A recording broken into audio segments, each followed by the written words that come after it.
Hello friends, welcome to Edutech channel. आज की इस वीडियो में हम डिस्कस करेंगे child development and pedagogy section की previous year questions on the chapter evaluation of learning. तो इवैल्यूएशन ऑफ लर्निंग के ऊपर सीटेट में आए हुए जो भी क्वेश्चन है वो सब हम इस वीडियो में डिस्कस करेंगे।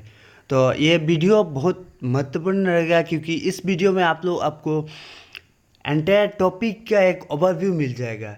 इसीलिए आप वीडियो को अंत तक देखिए और समझने की कोशिश कीजिए क्योंकि इस वीडियो बिल्कुल अप रहेगा, कुछ भी ज़्यादा या कम नहीं रहेगा।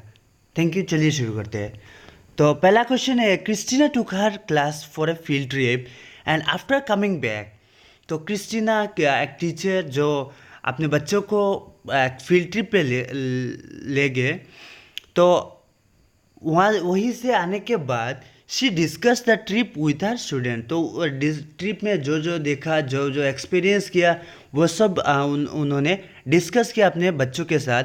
It may be connotated as, तो इसको हम किस तरह की लर्निंग कह सकते हैं या असेसमेंट कह सकते हैं। तो ऑप्शन नंबर ए दिया हुआ है कि assessment for learning, option number B learning for assessment, option number C learning of assessment, और option number fourth that is assessment of learning. तो ये ऑप्शन है ऑप्शन नंबर 4, क्योंकि असेसमेंट ऑफ लर्निंग, लर्निंग के बाद जो भी एक्सपीरियंस बच्चों ने जो भी एक्सपीरियंस किया हुआ है, उस एक्सपीरियंस से जो लर्निंग हुआ है उसी का असेसमेंट हो रहा है यहाँ पे। तो option number 4 is the correct option. Next question, Which of the following is not an appropriate tool for formative assessment? तो formative assessment पहले हम लोगों को पता होना चाहिए कि formative assessment क्या होता है। तो formative assessment और summative assessment दो तरह की assessment है। summative assessment एक इंटरवल के बाद होता है, किसी भी एक सिलेबस या कोर्स कंप्लीशन के बाद होता है। लेकिन फॉर्मेटिव असेसमेंट एक ऐसी तरह की असेसमेंट होता है जो वो कोर्स या करिकुलम के दौरान होता है। और इस फॉर्मेटिव असेसमेंट में हम लोग या क्लास टेस्ट, जैसे क्लास टेस्ट या ओरल टेस्ट, इस तरह की टेस्ट हम लेते हैं क्योंकि उस लर्निंग को बेहतर बनाने के लिए। तो ऑप्शन दिया हुआ है क्या, फर्स्ट ऑप्शन है ओरल क्वेश्चन। तो ओरल क्वेश्चन एक पार्ट है फॉर्मेटिव असेसमेंट की। Next option number 2 term test. तो टर्म एंड टेस्ट ये एक फिक्स इंटरवल, एक डेफिनेट कोर्स या टॉपिक कंप्लीशन के बाद होता है। तो ये एक समेटिव असेसमेंट है। Third option quiz and games. तो क्विज एंड गेम्स हम लोग अपने टॉपिक या चैप्टर को और बेहतर तरह से पढ़ाने के लिए या समझाने के लिए हम लोग क्विज या गेम्स, किसी भी टॉपिक को हम लोग क्रिएट करते हैं, हम लोग इनिशिएट करते हैं। तो ये एक फॉर्मेटिव तरह की असेसमेंट होते हैं। और असाइनमेंट ये भी एक फॉर्मेटिव असेसमेंट है। तो हम लोग का ऑप्शन कौन सा होगा, second, term test. Next question, diagnosis of the gaps in the learning of students should be followed by. तो डायग्नोसिस ऑफ द गैप्स, तो हम लोगों की किसी एक क्लास को अगर हम एग्जाम्पल के हिसाब से ले लें, तो किसी एक क्लास के हम लोग अगर 10 बच्चे को देखा जाए तो 10 बच्चे की लर्निंग एबिलिटी सेम नहीं है। तो इस हिसाब से क्या होता है, लर्निंग में एक गैप क्रिएट हो जाता है। तो इस गैप को मिनिमाइज करने के लिए हम लोग को क्या क्या कर सकते हैं। तो ऑप्शन नंबर 1 दिया हुआ है क्या, intensive drill and practice. Option number 2 दिया हुआ है क्या, systematic revision of all lessons. Option number C या option number 3 that is reporting the findings to learners and parents. Option number 4 that is appropriate remedial measures. तो हम लोगों का correct option है कि ऑप्शन नंबर 4, क्योंकि जो भी बच्चे थोड़ा लर्निंग में थोड़ा प्रॉब्लम है या थोड़ा डिफ़िकल्ट है जो भी बच्चे के लिए, तो वो उनके बीच और जो भी स्मार्ट बच्चे, जो भी अच्छे बच्चे हम लोग डिसाइड करते हैं, जो भी बेहतर परफॉर्मेंस है जिस बच्चे की, उन लोगों का बीच में जो गैप बन जाता है, उस गैप को हम लोग सिर्फ रेमेडियल टीचिंग से ही हम लोग मिनिमाइज कर सकते हैं। Next question, assessment for learning influences learning by reinforcing the connections between assessment and instruction. So that is the correct option. Next question. Raven's progressive matrices test is an example of. So Raven's progressive matrices is a test is an example of option number 4, that is culture free IQ. The fourth is the correct option. Next question. The following are features of anecdotal record except. तो नीचे दिया हुआ जो भी है anecdotal record के बारे में, उसमें से कौन सा ऑप्शन है कि जिसमें एनेक्डोटल रिकॉर्ड के बारे में नहीं दिया हुआ है? तो फर्स्ट ऑप्शन देखा जाए, it is a factual report with enough detail. तो एनेक्डोटल रिकॉर्ड आप लोगों ने पढ़ा है, अगर नहीं पढ़ा तो अभी और एक बार देख लीजिए. तो इस हिसाब से अगर मैं बोलूँ तो first is the correct option. तो हम लोग यहाँ पे more than one correct option का ऑप्शन भी नहीं है, तो first is the correct option. हम लोग को नेक्स्ट ऑप्शन देखने की ज़रूरत भी नहीं है. Next question. All of the following promote assessment as learning except. तो नीचे दिया हुआ जो भी ऑप्शन है, सब ऑप्शन असेसमेंट एज लर्निंग को प्रमोट करते हैं एक्सेप्ट एक. वो कौन सा होता है? तो फर्स्ट है क्या?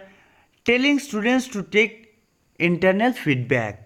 Option number 2, generating a safe environment for students to take chances. Option number 3, tell students to reflect on the topic taught. Option number 4, testing students as frequently as possible. So fourth is the correct option. Next question.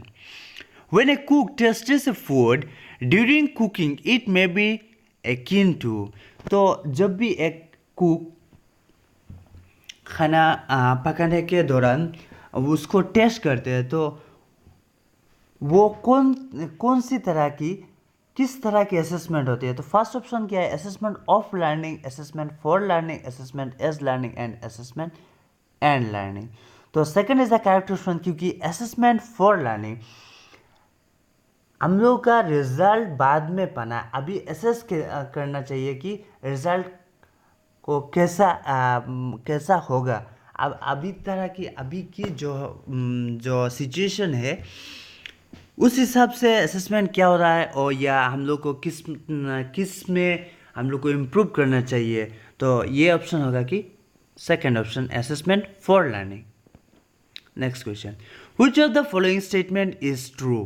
तो नीचे दिया हुआ कुछ statements दिया हुआ है, इसमें से कौन सा ऑप्शन ट्रू है?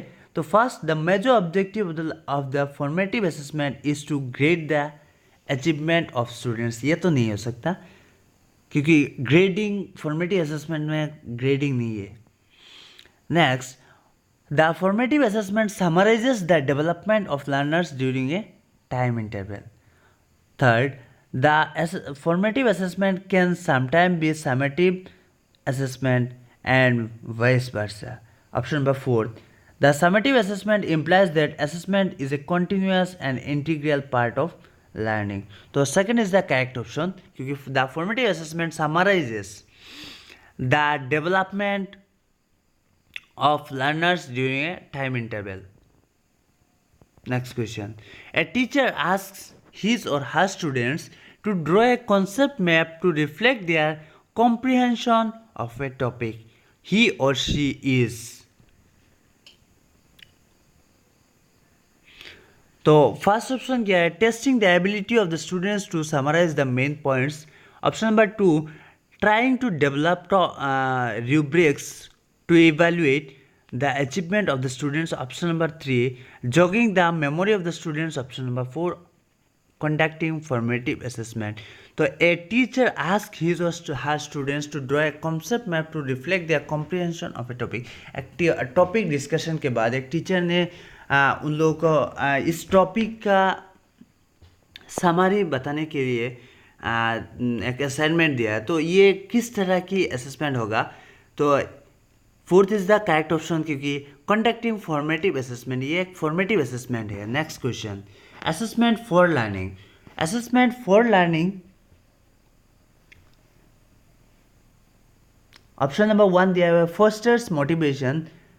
Option number 2 is done for the purpose of segregation and ranking. Option number 3 emphasizes the overall importance of grades. Option number 4 is an exclusive and a per assessment activity, as per assessment activity. तो first is the correct option, क्योंकि second option में segregation ranking दिया हुआ है, तो second option नहीं होगा, क्योंकि फॉर्मेटिव असेसमेंट में assessment for learning, formative assessment में ग्रेडिंग का कोई बात नहीं आता, emphasises overall importance of grades, overall importance of grades भी नहीं आता, is an inclusive as per assessment activity ये भी नहीं हो सकता। तो first is the correct option. Next question, school based assessments first focus on exam techniques rather than outcomes. ये तो नहीं होगा, क्योंकि स्कूल बेस्ड असेसमेंट तो एग्जाम टेक्निक को पकड़ने के लिए नहीं, अलाउडिंग आउटकम को देखने के लिए।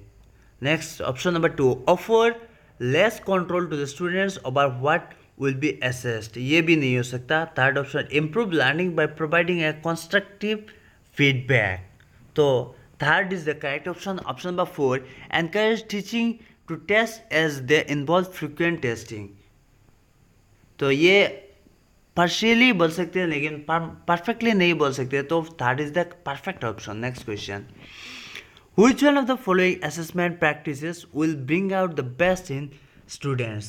तो नीचे दिया हुआ कुछ असेसमेंट प्रैक्टिस दिया हुआ है ऑप्शन में, तो इसमें से कौन सा बेस्ट होगा? तो फर्स्ट ऑप्शन क्या है, when students are required to reproduce facts as tested via multiple choice questions.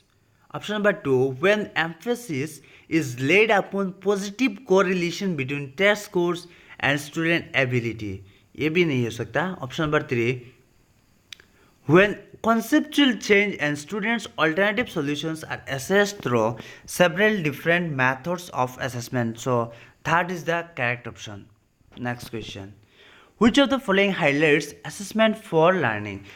नीचे दिया हुआ कुछ ऑप्शंस है, कुछ ऑप्शंस में से कौन सा ऑप्शन असेसमेंट फॉर लर्निंग को हाईलाइट करता है? तो फर्स्ट ऑप्शन देखा जाए तो the teacher assesses the students for comparing their responses to standard responses, ये तो नहीं हो सकता। Option number 2, the teacher assesses conceptual understanding of the students besides focusing on the processes of thinking, तो एक टीचर असेसमेंट फॉर लर्निंग में teacher क्या होता है, क्या उनका ड्यूटी क्या होता है कि वो असेस करता है कि conceptual understanding of the students, बच्चे कैसे किस तरह समझ रहे, कितना समझ रहे उसको, तो second is the correct option. Next question, which of the following statement about assessment are correct? Assessment के हिसाब से कौन सा ऑप्शन करेक्ट है? First option, assessment should help students see their strengths and gaps and help the teacher fine tune her teaching accordingly, तो first option ये तो सही ऑप्शन है। Second, assessment is meaningful only if comparative evaluation तो नहीं हो सकता learning में। Option number 2 C, assessment should assess not only memory but also understanding and application, C also correct option। Fourth option देखा जाए, assessment cannot be purposeful if it does not induce fear and anxiety, तो fourth option भी नहीं हो सकता। तो A and C is the correct option. तो A and सी कौन सा ऑप्शन में है? फोर्थ ऑप्शन में है, तो fourth is the correct option. तो आज के लिए इतना ही। अगर आप लोगों को हम लोगों का वीडियो अच्छा लगे तो लाइक कीजिए, शेयर कीजिए और आप लोगों का फीडबैक बताना मत भूलिए। Thank you.